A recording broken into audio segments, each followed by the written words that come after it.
सृष्टि की कोई भी चीज तुमको सुख नहीं दे सकती है, तो सुख कहां है फिर?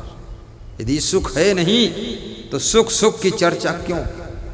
और लोग कहते क्यों हैं मैं दुखी हूं दुखी हूं और दुखी हैं क्यों? दुखी हैं इसका मतलब सुखी नहीं इसलिए दुखी है, सुख नहीं इसलिए दुख है। तो सुख है तो सुख कहां है? इस पर बहुत बड़ा रिसर्च हुआ है, मनोवैज्ञानिकों का रिसर्च है कि सुख अगर कहीं है तो परस्पर के प्रेम में सुख है, आपस की प्रसन्नता में सुख है, उसी में सुख निवास करता है। जिस समय आपकी पत्नी आपसे प्रेम से बोलती उस समय आपको कितना अच्छा लगता है, और जिस रोज वो थोड़ा नाराज हो जाती, तुनक जाती, उस रोज आपको बड़ा असमंजस पड़ जाता है। जिस रोज तुम अपनी माँ से प्रेम से बोल देते हो, बूढ़ी माँ उसके मुंह में दांत नहीं है लेकिन फिर भी वो हंसती है, खुश होती कि मेरा बेटा मेरे से प्रेम से पूछा माँ तबीयत अच्छी है, स्वास्थ्य अच्छा है। कितने लोग तो इतने क्रोधी है कि अपनी माँ से बोलते भी नहीं, मिलते भी नहीं, जाते भी नहीं, आते भी नहीं, बुलाते भी नहीं। सबसे ज़्यादा अगर उनका कोई दुश्मन है तो उनके माँ बाप ही उनके दुश्मन है। बहुत मूर्ख लोग हैं संसार में। जितनी ज़्यादा तुम माँ बाप से अपेक्षा रखोगे उतना ज़्यादा तुम माँ बाप के ऊपर क्रोध करोगे। माँ बाप ने आपको जीवन दिया है, पालन पोषण किया है, घर दिया है, छोटा सा घर हो या बड़ा घर हो। अब जो ज़रूरत है आप स्वयं मेहनत करके बनाइए, माँ बाप पर गुस्सा मत कीजिए। और यदि तुम किसी के माँ बाप हो, तुम भी अपने बेटे बहुओं को प्रेम दो। आपकी जो बहू आई है वो भी किसी की कोमल हृदय की लड़की है, बड़े भाव से आई है कि सास ससुर का प्रेम मिलेगा। और सास ससुर ऐसे हैं जैसे सांप और सर्पिणी फुफकार रहे। बहू ने जब देखा ये हाल तो बेहोश हो गई कि यहाँ तो सब तरफ से जहर ही जहर उगला जा रहा है। उसको प्रेम दो, सांप की तरह फुफकारो मत, गम खाओ थोड़ा। अपने जैसा तुम पूरा पूरा किसी को चला नहीं सकते हो, तुम्हारे जैसा कोई पूरा पूरा रह नहीं सकता है, क्योंकि तुम हो वो है। उसके संस्कार, उसके कर्म, उसका सोच अलग है। बहुत कोशिश करेगा तुम्हारे जैसा रहने के लिए, फिर भी कुछ न कुछ कसर रह जाएगी, और जो कसर रह जाए उस कसर को माफ कर देना और उसको प्रेम दे करके साथ में रख लेना। लाख कोशिश करो। इसलिए कबीर साहब ने एक दोहा कहा है कि 2.5 अक्षर प्रेम का पढ़े सो पंडित होए। भगवान श्री राम की जो रामायण है उसमें लिखा है प्रेम ते प्रकट हो ही भगवान। भगवान अगर प्रकट होंगे तो प्रेम से पैदा होंगे, लेकिन तुम इतना क्रोध करते हो, इससे भगवान तो नहीं प्रकट होंगे, इससे राक्षस प्रकट होंगे, इससे रावण प्रकट होगा, कंस कुंभकर्ण प्रकट होगा। खूब क्रोध कर कर के बच्चे पैदा करो, उसमें से रावण ही पैदा होने वाला है। हाँ, पति पत्नी मल्ल युद्ध करके लड़ भिड़ के गुस्सा कर कर के बच्चों को जन्म दोगे, उसमें कोई राम नहीं जन्म लेने वाला। प्रेम ते प्रकट हो ही भगवान। इसलिए प्रेम, पति पत्नी में भी प्रेम होना चाहिए। और बहुत इच्छाएं भी मत रखो। कई घरों में सोने चांदी के जेवरों के लिए पति पत्नी में विवाद होता है, सास बहू में विवाद होता है, और स्त्रियों को अभी तक ज्ञान नहीं हुआ कि रावण की पत्नी मंदोदरी सोने के महल में रहती थी, सोने के बेड पर सोती थी, सोने की कुर्सी पर बैठती थी, सोने की थाली में खाती थी, और रावण स्वर्ण महल में रहता था। लेकिन न रावण को सुख शांति मिली, न मंदोदरी को उस महल में शांति मिली। शांति का रिश्ता सोना चांदी से भी नहीं है, शांति का रिश्ता इस बाहर की व्यवस्था से भी नहीं है। शांति का रिश्ता आपके मन की पवित्रता से है और मन के शुद्ध प्रेम से शांति का जन्म होता है। जोरदार ताली बजाया करो, बजाते रहो, कौन मना किया बंद करना।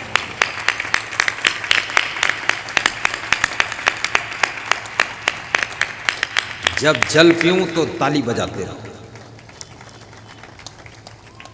तभी तो प्रवचन बंद होगा। जल पीऊंगा, कुछ तुम भी करते रहो।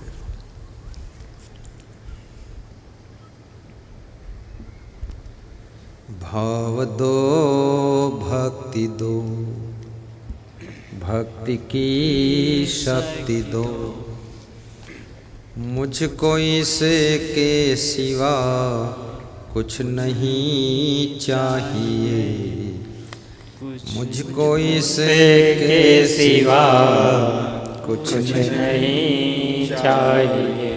हमारे एक भक्त हैं आरबी सिंह, उनकी पत्नी श्रीमती आशा सिंह राजपूत, बॉम्बे के। तो उन्होंने मुझसे कहा कि मैं कोटा राजस्थान में गुरु पूर्णिमा के पावन पर्व पर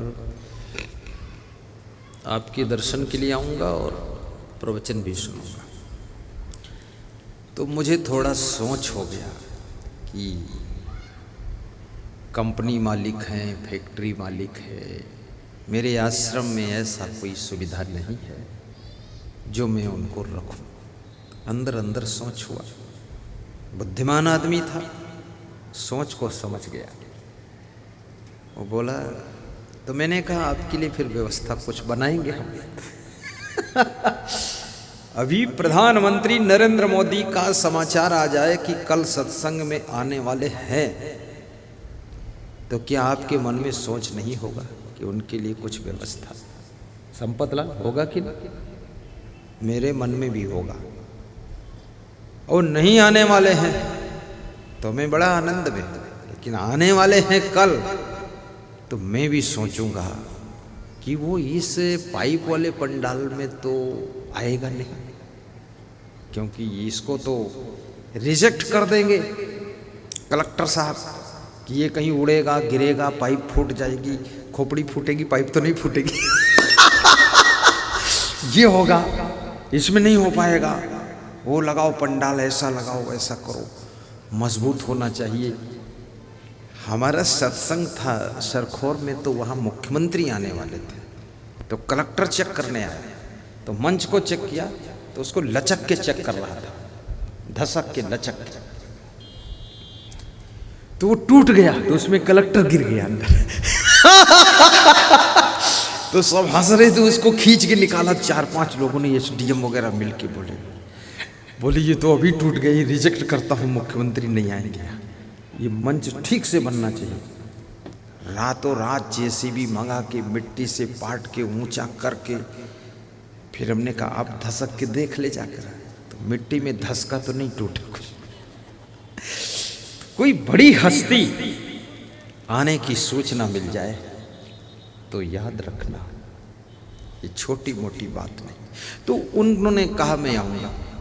मैंने सोचा कि गुरु मंत्र भी लिया है, नामदान भी लिया है, पर इसके लेवल की व्यवस्था मेरे पास नहीं। तो उसने क्या कहा, देखिए, उसने कहा निष्काम भक्ति होना चाहिए। गुरुदेव, अगर आपसे मैं अच्छा से अच्छा आवास ढूंढूं, अच्छी से अच्छी सुविधा ढूंढूं, आपसे चाहूं, तो मैं भक्त नहीं हूं, मैं निष्काम भक्त। तुमने कहा फिर क्या होगा? बोले मैंने पहले से ही एक लॉज बुक करा दिया है, मैं वहाँ रहूँगा, और कार बुक करा दी है, कार से अप डाउन करूँगा, आपको इस टेंशन में डालूंगा तो आप प्रवचन क्या सुनाओगे, हमारे लपड़े फंसे रहोगे। ये मैनेजमेंट हम खुद अपना करेंगे, हम लॉज में रहेंगे, वहाँ से आएंगे, प्रवचन सुनेंगे, दर्शन करेंगे, शाम फिर चले जाएंगे और वहीं नहाएंगे धोएंगे। आप किसके लिए इतना बड़ा आश्रम बना पाओगे? फिर भी बनाओ जो बनाना हो, फिर भी मेरी चिंता करने की जरूरत नहीं है। याद रखना, जब तुम कोई निष्काम भक्ति शुरू करते हो और निष्काम प्रेम करते हो तो उस प्रेम और उस भक्ति का जो रस झरता है उसी का नाम सुख शांति होता है, सुख शांति होता है। निष्काम प्रेम। कोई लेडीज चाहती है कि मेरा पति 10 किलो सोना मुझको पहनाए, अब ये निष्काम प्रेम नहीं, ये सोना से प्रेम है। पति की ऐसी की तैसी है, पति की दुर्दशा दुर्गति। गुजरात से मेरे पास फोन आया संदीप भाई पटेल का। वो बचपन से, जब से छोटे थे 10 साल के, तब से हमारे साथ रहते थे। गुजरात में मैं करीब 27 वर्ष से जाता हूँ। फोन आया, गुरुदेव विवाह की उम्र हो गई है, शादी कर लो। तो हमने कहा पूछना क्या, कर लीजिए, साधु तो बनना नहीं है, शादी करो फिर। तो बोला कि एक लड़की के साथ सेटिंग हुई है, एंगेजमेंट हो गया है, अब उसका फोन आया है। उस दिन से मैं बहुत चिंतित और बेहोश हूँ। तो हमने कहा क्या हुआ? बोले उसने फोन किया है कि मकान फ्लैट होना चाहिए और 5 मंजिल पर होना चाहिए, डबल ऊंचा फ्रिज होना चाहिए, हर कमरे में एयर कंडीशन होना चाहिए, सब पूरा टाइल चमकता हुआ लगा होना चाहिए, वॉश बेसिन मशीन होनी चाहिए और डबल बेड कंप्लीट। आऊँ तो बिल्कुल कुछ डिस्टर्ब ना। बोले मैं बड़ा चिंतित हो गया क्योंकि मेरा घर तो गांव में और फ्लैट व्लेट तो अलग है, वो तो टीन का पतरा, 3 सेट। तो हमने कहा फिर? बोले कोशिश करूंगा मैं, बड़ोदरा सिटी में बनाऊंगा। बोले मुझे तो उसका फोन आया तब से चिंता हो गई। तो मैंने कहा फिर जवाब क्या दिया? बोले अभी कुछ नहीं दिया, आप बताओ। तो मैंने कहा उसको तू कैंसिल कर दे, जब शादी से पहले ही इतना झंझट कर रही है तो शादी होने के बाद तुझको मार डालेगी, छोड़ दे उसको। उसने उठा के लगा दिया फोन की शादी कैंसिल। हमने कहा बस ठीक। बोले अब दूसरी होगी कि नहीं होगी? हमने कहा 20 हो सकती है, ऐसा आशीर्वाद दूंगा, 20 आएगी, तू संभाल नहीं पाएगा, पूरी लंबी लाइन लग जाएगी। राधा राधा रुक्मणी रुक्मणी सब आने वाली। दूसरे दिन दूसरा सेट हुआ। वो लड़की क्या कहती है? मुझे कुछ नहीं चाहिए, ना डबल बेड, ना टायल, ना फ्रिज, ना एयर कंडीशन, मुझे तो बस मेरे पति का प्रेम चाहिए। मैंने कहा उसके साथ कर ले तो बस ठीक है। प्रेम की बात। एक राजा था और उसकी रानी थी, लेकिन उसके बच्चे नहीं थे, कोई बच्चे नहीं थे। तो राजा रानी की उम्र ज्यादा हो गई। तो राजा ने कहा इतना धन संपत्ति सामान है, क्या करेंगे, अब इसको बांट देते हैं। तो रानी ने कहा बांट दो। बांटना आसान नहीं है, घर में रखे रखे सड़ाना आसान, कचड़ा बनाना आसान, घर में भर के रखना आसान है। घर में खुद के रहने की जगह नहीं रह जाएगी, फिर भी लोग सामान भरे रहेंगे और सेकंड हैंड सामान भी किसी की सेवा में नहीं देंगे। देने के लिए बहुत बड़ा दिल चाहिए, देना कोई छोटी बात। ऐलान कर दिया राजा ने कि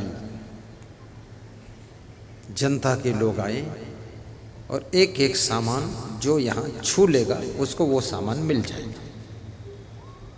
10-20 हजार लोग इकट्ठे हो गए, छूते गए, कुर्सी ले गए, बहुत लोग मेज ले गए, बर्तन ले गए, रजाई गद्दे ले गए, खूब सामान बटा, बेड ले गए। एक बालक अपने पिता के साथ में आया था, 8 साल का बालक, पिता के कंधों पर बैठा था। पिता उसको ला नहीं रहा था, वो बोला मैं भी चलूंगा, मैं भी कुछ छूऊंगा। राजा ने कहा जो जिस सामान को छू लेगा उसको दे दूंगा, मैं भी छू लूंगा कुछ।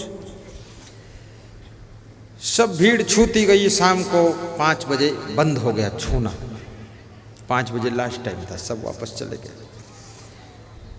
तो राजा ने पूछा कि तुम खड़े हो बेटे को लेकर के, कुछ छूना है तो छू लो। बोले मैं क्या छूं, मैं तो छू चुका, मैं साइकिल छूना था छू लिया, पैदल आया और साइकिल से चला जाऊं, मुझे साइकिल मिल गई। बोले तेरा बेटा, तो बेटा कंधे से उतरा और दौड़ा, और दौड़ करके राजा साहब को छू लिया। जब राजा साहब को छुआ तो राजा ने कहा मेरे को छूने से क्या पाएगा। बोले सब लोगों को राजा का सामान चाहिए, लेकिन इस बालक को केवल राजा साहब चाहिए, मुझे आप चाहिए। राजा ने इसको गोद ले लिया और उत्तराधिकारी चुन दिया। दूसरे दिन युवराज बनाकर अभिषेक कर दिया और राज सिंहासन पर बिठा दिया। इसलिए याद रखना, हर नारी को क्या चाहिए, जेवर नहीं, गहना नहीं, ये नहीं, वो नहीं, सामान नहीं, इनको तो अपना एक अच्छा पति चाहिए। अगर पति मिल गया तो उसके साथ में आपका जीवन व्यतीत हो जाएगा। इसलिए सोना चांदी के लिए विवाद मत किया। तो इसका अर्थ ये भी नहीं कि सोना चांदी मत पहनो, पहनना चाहिए। अगर सोना चांदी नहीं पहनोगे तो ये सुनार क्या करेंगे, ये ज्वेलर्स बेचारे दुखी हो जाएंगे, वो भी सोचेंगे गुरुजी ने मेरा नुकसान कर दिया। पहनो, अच्छा है पहनो,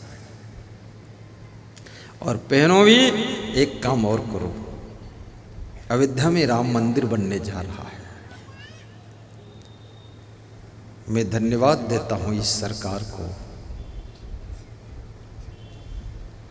नरेंद्र मोदी प्रधानमंत्री, रंजन गोगोई चीफ जज सुप्रीम कोर्ट के, जिनके पीरियड में राम मंदिर बनने का रास्ता खोला गया है। बहुत महान।